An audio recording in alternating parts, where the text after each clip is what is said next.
भारत में personal transportation के लिए मोटरसाइकिल्स ही सबसे ज्यादा पॉपुलर हैं। Easy to use, low maintenance और लो रनिंग कॉस्ट की वजह से ज्यादातर लोग अपनी डेली कम्यूट्स के लिए मोटरसाइकिल्स ही प्रेफर करते हैं। इनके अलावा पैशनेट राइडर्स का एक अलग ग्रुप भी है जो एडवेंचर और थ्रिल के लिए मोटरसाइकिल चलाते हैं।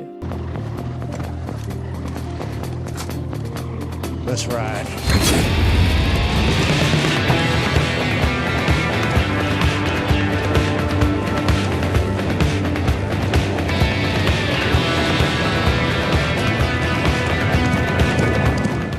इन सब की वजह से मार्केट में नई और बेहतर मोटरसाइकिल्स की डिमांड बनी रहती है। भारतीय और विदेशी टू व्हीलर मैन्युफैक्चरर्स इस अपॉर्चुनिटी को यूज करने के लिए मार्केट में नए नए मॉडल्स लॉन्च करते रहते हैं। हेलो राइडर्स, ये है द ड्रूट राइडर शो और इस वीडियो में हम देखने वाले हैं भारत में आने वाली टॉप 10 अपकमिंग बाइक्स। इस लिस्ट में मैं आपको 2 जापानीज बाइक्स के बारे में बताऊंगा जो इंटरनेशनल मार्केट में काफी हिट हैं और भारतीय मार्केट की करंट कंडीशंस के अकॉर्डिंग कुछ सालों पहले ही यहाँ लॉन्च हो जानी चाहिए थी, पर सरप्राइजिंगली होंडा और यामाहा ने अब तक इन सक्सेसफुल बाइक्स को भारत में लॉन्च नहीं किया है। साथ ही इस लिस्ट में आपको भारत की मोस्ट अवेटेड इलेक्ट्रिक बाइक भी देखने को मिलेगी जो सिंगल फुल चार्ज में 150 किलोमीटर की रेंज देगी। So let's begin. 2017 में सुजुकी ने अपनी पॉपुलर क्रूजर बाइक इंट्रूडर के स्मॉलर वर्जन इंट्रूडर 150 को भारतीय मार्केट में लॉन्च किया था। पुअर बिल्ड क्वालिटी और डिफरेंट डिजाइन की वजह से ये बाइक मार्केट में फेल हो गई, पर अपनी इस मिस्टेक से सीखते हुए अब सुजुकी इंट्रूडर 250 को भारतीय मार्केट में लाने की तैयारी कर रहा है। रॉयल एनफील्ड बुलेट और क्लासिक 350 की जबरदस्त सेल से ये तो क्लियर है कि भारत में पावरफुल क्रूजर बाइक्स की अच्छी डिमांड है, पर बायर्स के पास रॉयल एनफील्ड के अलावा कोई ऑप्शन नहीं है। रिसेंटली आई जावा बाइक्स इस गैप को फिल तो कर रही हैं, पर कस्टमर सर्विस के मामले में जावा कुछ खास अच्छा परफॉर्म नहीं कर पा रहा है। इसीलिए सुजुकी जैसी वेल स्टैब्लिश्ड कंपनी के लिए ये बेस्ट टाइम है इस सेगमेंट में नई बाइक लाने का। अब तक मिल रही सीक्रेट इन्फॉर्मेशंस के अकॉर्डिंग सुजुकी इंट्रूडर 250 पर एक्सटेंसिवली काम कर रहा है और आने वाले 1-2 सालों में इसे भारतीय मार्केट में लॉन्च करेगा। नेक्स्ट बाइक है यामाहा R3। पिछले कुछ सालों में भारत के अंदर मिड बजट सेगमेंट की पावरफुल स्पोर्ट बाइक्स काफी पॉपुलर हुई हैं। KTM RC390, TVS Apache RR310 और कावासाकी निंजा 300 को मार्केट में अच्छा रिस्पांस मिल रहा है, पर सरप्राइजिंगली यामाहा इस सेगमेंट की अपनी पॉपुलर बाइक R3 को भारत में डिसकंटिन्यू कर चुका है। इंटरनेशनल मार्केट में R3 का अपडेटेड वर्जन 2019 से ही अवेलेबल है, पर भारत में से अब तक लॉन्च नहीं किया गया है। इसका रीजन है भारत में इस बाइक की प्राइस।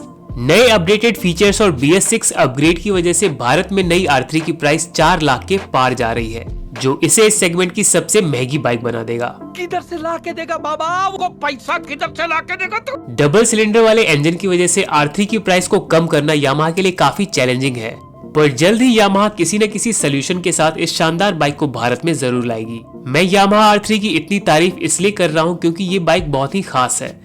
इसमें 321 सीसी का इनलाइन ट्विन सिलेंडर इंजन लगा है, यानी कि इसमें एक नहीं 2 पिस्टन है और इसलिए इस बाइक को चलाने का एक्सपीरियंस और इसका एग्जॉस्ट साउंड बहुत ही अमेजिंग है।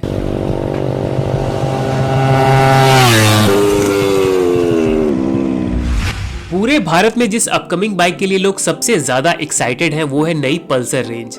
पल्सर F250 और N250 के लॉन्च के समय बजाज की तरफ से अनाउंसमेंट की गई थी कि पुरानी सभी पल्सर बाइक्स डिसकंटिन्यू होंगी और उनकी जगह बिल्कुल नई पल्सर बाइक्स लॉन्च होंगी, यानी कि पल्सर 150 और पल्सर RS 200 जैसी आइकॉनिक बाइक्स एक नए अवतार के साथ मार्केट में आने वाली है। ये नई पल्सर 150 2022 के एंड तक मार्केट में आ जाएगी, बिल्कुल नए इंजन और नए डिजाइन के साथ।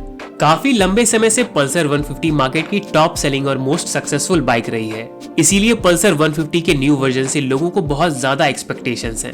आने वाले समय में हमें पता चल ही जाएगा कि बजाज इन एक्सपेक्टेशंस को फुलफिल कर पाता है या नहीं। लिस्ट में जो नेक्स्ट बाइक है उसका नाम आप में से बहुत कम लोगों ने ही सुना होगा, लेकिन अगर आप अपने घर के बड़ों से पूछेंगे तो आपको पता चलेगा कि ये बाइक कितनी खास है। मैं बात कर रहा हूँ येज़दी के बारे में, जो बहुत जल्द एक बार फिर से भारतीय मार्केट में अपनी नई बाइक येज़दी रोड किंग के साथ आने वाली है। अभी मजा आएगा ना भिड़ो। ये 293 सीसी की स्क्रैम्बलर बाइक होगी जिसमें क्लासिक डिजाइन और मॉडर्न फीचर्स का कॉम्बिनेशन देखने को मिलेगा। इस बाइक को कई बार सड़कों पर टेस्ट करते हुए देखा जा चुका है, जिससे ये तो श्योर है कि बाइक लगभग रेडी है और आने वाले 2-3 महीनों में लॉन्च कर दी जाएगी। येज़दी रोड किंग की स्पेशलिटी होगी इसका यूनिक स्क्रैम्बलर डिजाइन और ट्विन एग्जॉस्ट। लगभग 1,80,000 रुपए की ये बाइक मार्केट में रॉयल एनफील्ड बुलेट को काफी टफ कंपटीशन देने वाली है। नेक्स्ट बाइक है हुस्कवार्ना स्वाते पिलियन 401। येज़दी रोड किंग की ही तरह ये भी एक स्क्रैम्बलर बाइक है, पर इसका नियो रेट्रो डिजाइन इसे दूसरी बाइक से थोड़ा यूनिक बनाता है। इस बाइक में KTM ड्यूक 390 वाला इंजन होगा जो जबरदस्त पावर और टॉर्क प्रोड्यूस करता है। एक्सीलेंट परफॉर्मेंस और कंफर्टेबल राइडिंग पोजीशन वाली ये बाइक यंग राइडर्स के लिए काफी अट्रैक्टिव ऑप्शन होगी। नेक्स्ट है इस लिस्ट की सबसे मिस्टीरियस बाइक, जो आने वाली है भारत की number 1 two wheeler manufacturing company hero की तरफ से। बैक इन 2016 हीरो ने ऑटो एक्सपो में एक शानदार स्ट्रीट नेकेड बाइक XF3R को शोकेस किया था, जिसमें सिंगल साइडेड स्विंग आर्म और USD फोक्स जैसे प्रीमियम कंपोनेंट्स थे। पर कई साल बीत जाने के बाद भी ये बाइक प्रोडक्शन फेज तक नहीं पहुंच पाई। रिसेंटली हीरो ने 160cc की नई बाइक एक्सट्रीम 160R को लॉन्च किया है, जिसे मार्केट में काफी अच्छा रिस्पांस मिल रहा है। इस बाइक की सक्सेस से इनकरेज होकर हीरो एक ज्यादा स्टाइलिश और प्रीमियम बाइक पर काम कर रहा है, जो XF3R पर बेस्ड होगी। ज्यादा चांसेस है कि ये एक 200cc बाइक होगी विथ मोर प्रीमियम फीचर्स। इस बाइक का नाम क्या होगा और ये कितनी जल्दी मार्केट में लॉन्च होगी, ये बता पाना अभी पॉसिबल नहीं है, पर इतना श्योर है कि आने वाले 1-2 सालों में आपको हीरो की प्रीमियम सेगमेंट वाली बाइक जरूर देखने को मिलेगी। नेक्स्ट बाइक है हम सबकी फेवरेट कंपनी रॉयल इनफील्ड की तरफ से हंटर 350। ये बाइक अभी टेस्टिंग फेज में है और अगले साल इसका मार्केट में आना बिल्कुल श्योर है। Are you sure about that? 350cc की ये बाइक टेक्निकली मीटियोर 350 जैसी ही होगी, पर इसका डिजाइन थोड़ा डिफरेंट होगा। बेसिकली ये एक रेट्रो रोडस्टर होगी जो डेली सिटी कम्यूट्स और हाईवे पर लॉन्ग ट्रिप्स के लिए डिजाइन की गई है। और अब इस लिस्ट में है वो बाइक जिसके लिए मार्केट में सबसे ज्यादा क्यूरियोसिटी है। Bangalore based startup company Ultraviolette की all electric street sport bike F77। ये अब तक की सबसे स्टाइलिश और यूनिक डिजाइन वाली इलेक्ट्रिक बाइक है, जो सिंगल फुल चार्ज में 150 किलोमीटर तक की रेंज देगी। अल्ट्रा वॉलेट F77 एक एडवांस और पावरफुल इलेक्ट्रिक बाइक है, जो परफॉर्मेंस के मामले में किसी 300cc पेट्रोल बाइक के बराबर है। इसमें 27 किलोवाट का मोटर लगा है, जो इसे जबरदस्त पावर और टॉर्क देता है। 0 से 60 किलोमीटर पर आवर की स्पीड तक जाने में इसे सिर्फ 2.7 सेकंड्स लगते हैं। चांसेस है कि आने वाले साल में ये बाइक मार्केट में लॉन्च हो जाएगी और इसकी प्राइस होगी लगभग 3 लाख रुपए।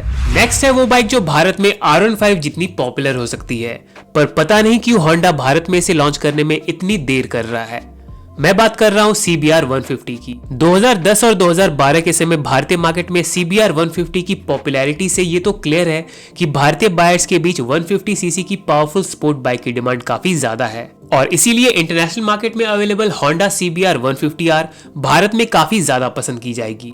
चांसेस है कि अगले 1-2 सालों में होंडा नई CBR 150R को भारतीय मार्केट में लॉन्च करे। वैसे तो ये लॉन्च काफी समय से एक्सपेक्टेड है, पर पिछले साल होंडा ने इस बाइक को बांग्लादेश में लॉन्च किया, जिससे ऐसा लग रहा है कि अब बहुत जल्द ये बाइक भारतीय मार्केट में भी आ जाएगी। और एंड में है जावा स्क्रैम्बलर 300।